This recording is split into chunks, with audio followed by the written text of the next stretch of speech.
170 to 250. What is the right size chainsaw, if you ask?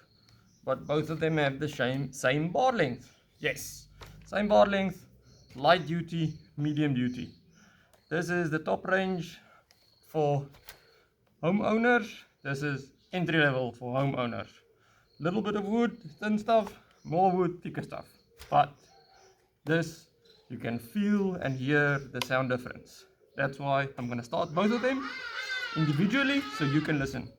This one also has a much easier style to remove your air filter. You just pop that off. This is the 250. The 250 has been one of Stihl's longest running production chainsaws in the world. They still sell them in United States new, like in South Africa, whereas a lot of the saws discontinued, updated with new models, previous saws, they stopped manufacturing. I'm first gonna start the small one so you can hear it.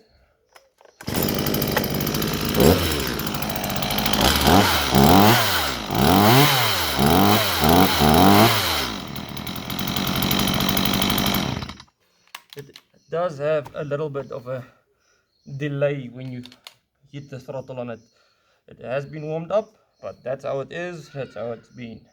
Okay, the 250, that's hot. I'm quickly gonna start it. Oh, she wants to.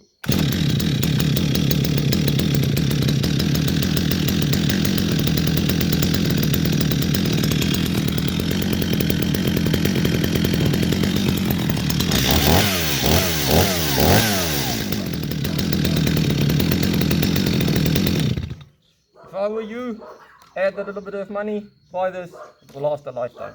This one, you're gonna overpressure it and it's not gonna last. Thanks for watching. Comment below what you would choose, 250 or the 170 range. Thank you.